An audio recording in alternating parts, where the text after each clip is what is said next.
Même à l'intro, je bug. Ça fait que 10 000 fois que je recommence cette vidéo. Voilà, il va être 3 h du matin que je serai encore là en fait. Ouh.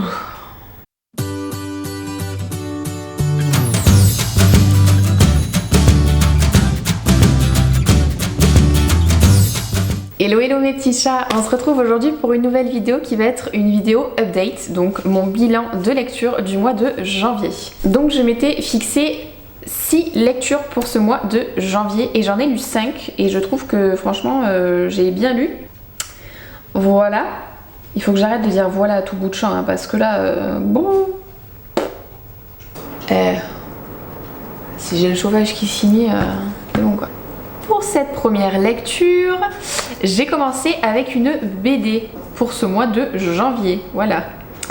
Donc j'ai bien lu Claw, voilà, je n'arrive toujours pas à le dire, hein, ça n'a pas changé. Et j'ai été déçue quand même, voilà, je m'attendais pas du tout à ça. Pour moi j'ai mis un 5 sur 10, hein, donc c'est pour vous dire.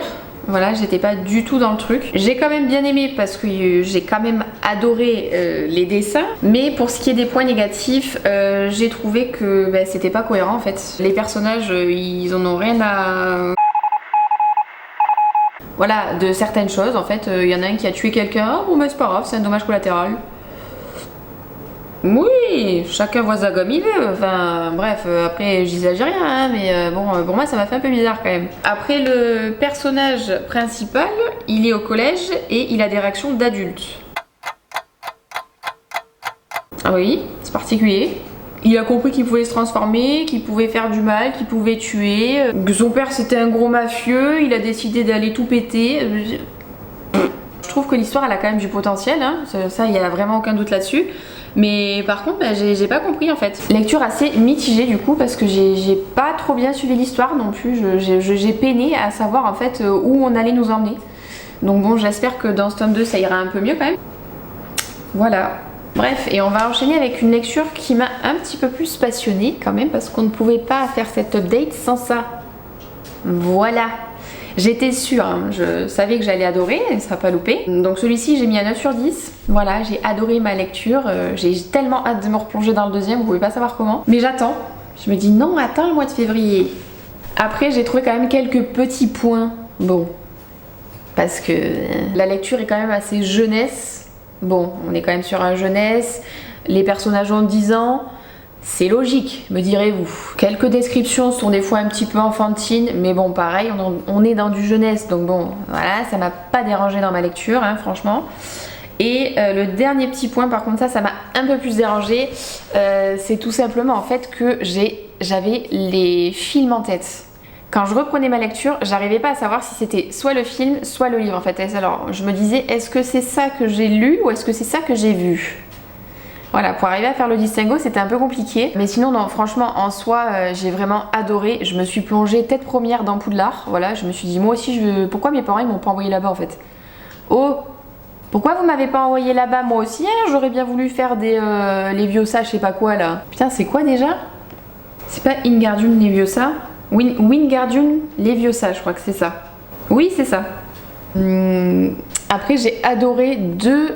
perso, donc qui a été Hagrid. Alors déjà je l'aimais bien dans le film mais là je l'ai encore plus adoré avec le livre. Et le deuxième que je m'attendais pas du tout à aimer, ça a été Dumbledore. Dans le film, ouais, bon, sans plus quoi, il est sympa hein, mais voilà. Et par contre là-dedans, mais il est génial ce mec. Pourquoi on n'a pas tous des professeurs comme ça, sérieux? Bon, le perso que j'ai détesté, bon ça sans aucun doute ça a été Malfoy, hein, que ce soit dans le film ou dans le livre, hein, lui il m'a saoulé. Voilà. Après, bon, j'étais team Gryffondor évidemment. Rowling, c'est richesse du récit. Elle a eu une imagination de dingue en fait, cette femme. C'est un truc de fou. Où elle est allée chercher tout ça quoi. Rien que le jeu d'échecs déjà, alors ça, c'est un truc de malade. Fluidité des mots, description au top. Enfin voilà quoi, ça a été vraiment une aventure riche en émotions. Par contre, il y avait quelque chose que je voulais vous partager parce que je me le suis noté. Ça a été une citation de Dumbledore à Harry. Donc c'est surtout à la fin du roman, après pour pas spoiler, après la petite altercation avec vous savez qui. Il lui dit « Nomme toujours les choses par leur nom. La peur d'un nom ne fait qu'accroître la peur de la chose elle-même. » Moi-même, je me suis reconnue un peu dedans, quand même. Voilà, pas pour les mêmes choses, mais pour certains trucs, oui. On va recommencer parce que je me suis embrouillée, voilà. Je disais donc, pour cette 3e lecture, je me suis attaquée au carnet de cerises et coup de cœur les gars. Coup de cœur, 10 sur 10, love love cœur cœur, voilà, on aime tous. Oh, j'ai adoré ma lecture. Que ce soit les dessins ou le scénar, alors franchement, les deux qui ont fait ça, mais vous êtes des génies les gars. Il n'y a pas d'autre mot. Vous êtes des génies. Déjà, dans les dessins, moi ce que j'ai adoré, c'était les doubles pages. Genre, je sais pas si vous allez bien voir, plutôt par là. Vous aviez des photos, il y avait des post-it, des dessins. Ça rend vraiment la lecture attractive et c'est vraiment ça que j'ai adoré. J'ai bien aimé la naïveté des petits. Du coup, c'était trop mignon. Après, j'ai beaucoup aimé la détermination aussi de la petite à vouloir découvrir coûte que coûte le secret du peintre. Et j'ai été totalement estomaquée par la morale de cette histoire. Alors après, je sais pas si c'était fait exprès ou pas, mais en tout cas moi j'ai pris ça comme une morale, et notamment pour les animaux. D'après ce que j'ai compris, pour moi au niveau de la morale, c'est qu'il fallait faire attention en fait. Il faut vraiment faire attention à ce qu'on va faire à l'avenir au niveau des animaux. Si on continue, je vais pas y arriver.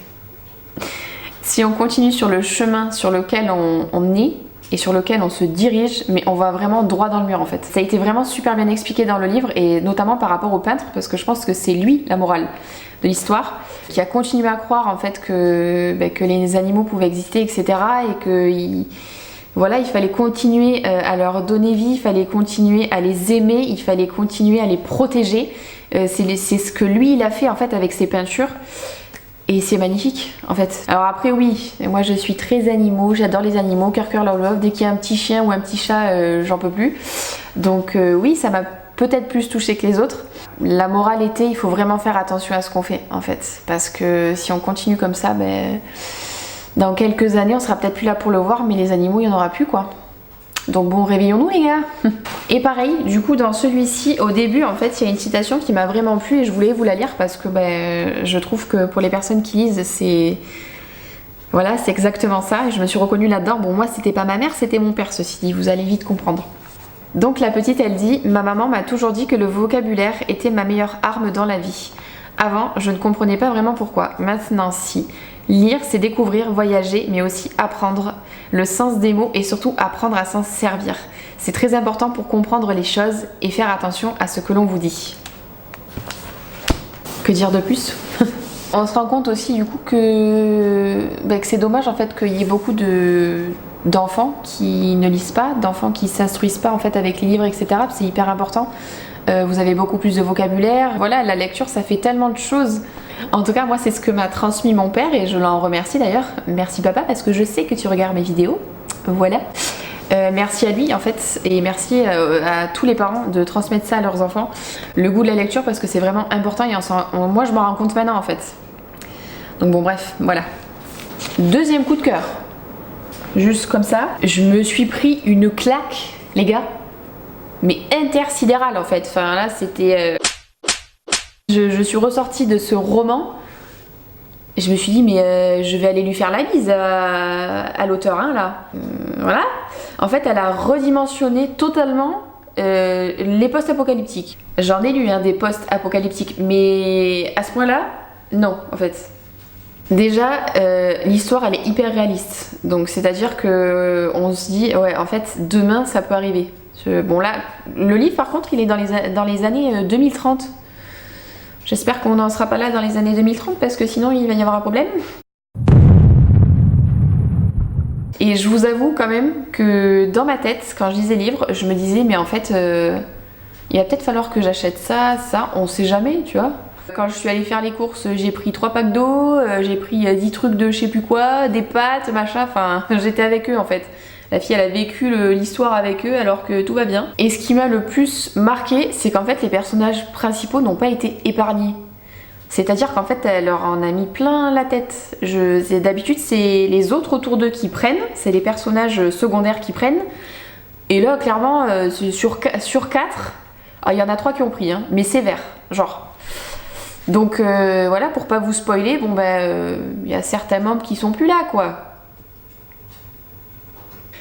Voilà. Et puis bon, le récit était tourné d'une telle sorte que du coup on était en fait totalement avec eux. J'ai eu peur avec eux, j'étais en colère avec eux, j'étais triste avec eux, j'étais joyeuse avec eux. Et puis bizarrement, alors pour ceux qui l'ont lu, j'ai eu envie de monter à cheval. Je sais pas, j'avais envie de voir ce que ça faisait de monter à cheval. Allez savoir, peut-être que, hein, on sait pas. Après, bon, si on peut appeler ça un petit point négatif, parce que c'est ce que j'ai lu en fait dans certaines chroniques, c'est que le langage était un peu trop familier. Oui, c'est vrai. Il y avait des mots un peu, voilà, c'était un peu des charretiers qui juraient un peu par-ci par-là, c'est vrai. Pourtant, ils avaient que 16 ans, bon, c'est vrai. Mais j'ai trouvé que ça a donné en fait du corps au récit. Après, je viens d'une région où nous, les gros mots, c'est des ponctuations en fait. Voilà, c'est des points et des virgules. Donc, j'ai pas été autant choquée que ça, parce que peut-être moi-même j'en dis aussi. Mais pour moi, ça m'a pas dérangé. Voilà, après, c'est vrai que si vous n'êtes pas habitué, voilà, faites attention. Dans tous les cas, c'est noté pour lecteur averti. Parce que bon, il y a certaines scènes qui sont pas faites pour des jeunes de moins de 12, je pense. Et pour le langage très familier de certains personnages. Voilà, moi, en tout cas, ça m'a bien fait rire. Il y a des passages où j'étais mort de rire. Voilà, mon chéri me regardait genre... Qu'est-ce qui lui arrive? Pour moi, ça m'a pas dérangé, justement, ça a fait vivre en fait le récit. Donc, pour moi, c'est pas forcément un point négatif. Voilà. Donc je vous invite vraiment à aller lire celui-ci parce que je pense que vous ne serez pas déçus pour ceux qui aiment le post-apocalyptique. Voilà. Petite rectification, j'avais en fait noté 7 livres dans ma palle du mois de janvier et j'en ai lu 5. Parce que je ne suis pas arrivée à finir celui-ci. Voilà, donc j'en ai encore pour un petit moment. Je sais pas, j'étais pas dans le mood. Au début ça m'a plu, mais ensuite j'y suis pas arrivée. Donc je pense que je le finirai, mais pas tout de suite. Parce que pour moi il est dans la catégorie tranche de vie. Voilà, c'est des choses en fait qui peuvent se lire comme ça, un petit peu par-ci, un petit peu par-là. Il n'y a pas forcément en fait une trame dans la lecture. Donc non, celui-ci je suis pas arrivée. Donc bon, voilà, je l'ai pas abandonné, mais je le continuerai plus tard. Je ne suis pas également arrivée à lire ceci, donc ça c'est pareil que celui que je vous ai présenté avant. Pour moi, celui-ci en fait c'est pareil, il faut le lire petit à petit, on ne le lit pas forcément sur tout à moi. Alors que j'étais vraiment bien partie pour, mais non, ça l'a pas fait, donc je le finirai, ça c'est sûr. Mais voilà, petit à petit je le finirai. Pour l'instant, non, là je me sentais pas de le finir, donc je me force pas. Voilà, ça par contre c'est quelque chose sur lequel je tiens à être vraiment claire. Je ne me force pas sur les lectures, c'est à dire que si j'arrive pas à le lire, même si je m'étais prévu tant de livres, je le finirai pas. Je préfère ne pas me dégoûter, me mettre en panne de lecture que d'obligatoirement le finir et me dire bon ben voilà il faut que je lise parce que j'avais prévu ça, etc. Non en fait, non. Et ensuite, et là je suis déçue de moi-même parce que j'aurais vraiment voulu le lire, enfin le relire du coup, donc l'été a mis et je ne suis pas arrivée à relire ce premier tome. Ce n'est pas grave, ce n'est que partie remise, j'arriverai à le relire pour une autre fois, donc pas maintenant parce que j'ai commencé d'autres sagas. Voilà, c'est pas bien, non. Par contre, j'ai lu ceci. Voilà, c'était la lecture pour le prévisionnel du mois de février. Mais il me tentait trop et j'avais vraiment envie d'une romance, donc du coup je me suis dit... Bah, j'ai adoré. De toute façon avec LC Veno on peut pas se tromper en fait. J'ai quand même repéré quelques petits points négatifs que je tenais à vous partager. Points négatifs, bon j'appellerai pas ça forcément des points négatifs, mais c'est des petites remarques en fait, notamment avec la rapidité sur certains passages. Notamment avec l'histoire de la petite sœur du coup de... Comment elle s'appelle ? De Victoria. Ça aurait pu être développé, je pense, parce que ça avait l'air vachement intéressant, etc. Et j'ai eu l'impression que c'est là, c'est plus là. Voilà. On sait que c'est passé quelque chose, elle a voulu le résoudre, ça a pris quoi 6 pages et puis on n'en parlait plus. J'aurais peut-être voulu que ça soit un petit peu plus détaillé du coup. Après, alors pas que je m'en plaigne, parce que bon c'était quand même bien écrit, mais il y avait quand même pas mal de scènes de sexe au début. C'est genre vraiment beaucoup et j'étais là, j'ai dit oula, oui, et l'histoire s'il vous plaît. S'il vous plaît, on a compris là qui s'aimait bien. Et le dernier petit point sur lequel je me suis surprise à penser au milieu du roman, c'est quand l'auteur en fait nous a donné la couleur de cheveux de Vic. Elle était blonde. Et je me suis dit mince, mais en fait je ne sais pas comment elle est physiquement. Donc on a eu la description des frères Loison, mais par contre on n'a pas eu de description sur ni elle, sur ni la sœur, ni Julie du coup, ni la meilleure amie. Oui. Voilà, c'était juste les quelques points du coup que je tenais à soulever pour les personnes qui l'avaient lu. Sinon pour les autres, ben, je vous invite à le lire et à me dire ce que vous en avez pensé. Du coup, si vous avez pensé la même chose que moi au niveau des points négatifs. Et pour ce que j'ai adoré dans ma lecture, alors déjà ça a été du coup l'environnement parce qu'on est à la montagne, donc c'était vraiment super avec les sports, etc. Je crois que c'est du wakeboard ou quelque chose comme ça. Je savais pas du tout ce que c'était, je savais pas que ça s'appelait comme ça en tout cas. Et j'ai regardé, c'est vachement intéressant parce qu'il y a quelques termes, etc. Donc ça c'était cool. Et puis bon, le décor aussi, hein, la montagne, c'est vachement bien décrit, il y a beaucoup de descriptions et tout. Après j'ai bien aimé aussi le fait que l'auteur, en fait, elle retranscrive très bien les émotions des personnages. C'est-à-dire que... je vais y arriver. Moi ce qui m'a le plus, on va dire, touchée, ça a été le fait en fait que les proches de Ralph, pourquoi je l'appelais Ralph? De Raph, c'est mieux que ça s'appelle Raphaël. Les proches de Ralph, j'ai envie de l'appeler Ralph en fait. Je sais pas pourquoi il a une tête à s'appeler Ralph. Les proches de Raph l'infantilisaient vachement en fait. Donc c'est à dire que pour lui, même s'il avait 19 ans, ben non, c'était encore un gamin. Tu peux pas sortir avec une personne plus âgée, donc qui a 6 ans de plus que toi, ça tiendra pas, etc. Ben pourquoi en fait? Bref, bon, vous avez compris que j'ai aimé en fait ce sentiment d'injustice dans le roman qu'on ressentait en fait vachement tout au long, et le personnage masculin a su bien en fait faire ressortir ben, que non, c'était comme ça et pas de ment.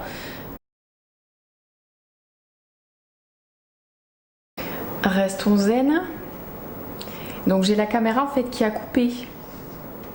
C'est-à-dire que j'étais en train d'importer le fichier sur l'ordinateur et je me rends compte qu'il manque la fin de la vidéo.